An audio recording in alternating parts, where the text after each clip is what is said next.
उद्धव ठाकरे आणि एकनाथ शिंदे यांची केस लढणारे वकील कपिल सिब्बल विरुद्ध महेश जेठलानी. पण कोण कोणावरती किती भारी पडले तर सीन असा आहे. भारताच्या कोर्टातले दोन दिग्गज सिनियर ऍडव्होकेट कपिल सिब्बल आणि महेश जेठलानी अनेक महत्त्वाच्या प्रकरणांमध्ये एकमेकांच्या विरोधात उभे राहिले आहेत. यातली एक चर्चेची केस म्हणजे सिद्दीकी कप्पन बेल केस.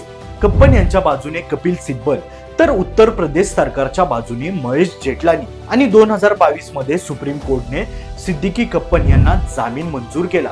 म्हणजे या लढाईत सिब्बल साइडचा स्पष्ट फायदा.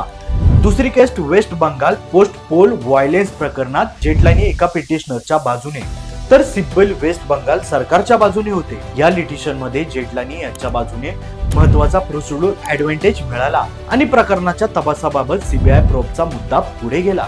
आता येतो अनिल देशमुख आणि ईडीचा मामला. इथे दोन्ही दिग्गज लॉयर सुप्रीम कोर्टच्या PMLA रिलेटेड प्रोसिडिंग मध्ये दिसले. पण हा थेट Sibal versus Jethlani final case म्हणून मोजणं योग्य नाही. म्हणून सध्या व्हेरीफाय एक्झाम्पल मध्ये सिब्बल एक स्पष्ट विन, जेठलानी एक विन. पण दोघांचा ऑफिशियल करिअर स्कोर तो सुप्रीम कोर्ट मेंटेन करत नाही. म्हणून प्रश्न राहतोच, कोर्टात खरंच कोण भारी, कपिल सिब्बल की महेश जेठलानी? तुमच्या मते शिवसेना कोणाची? कमेंट मध्ये नक्की सांगा. सीन काय समजला ना?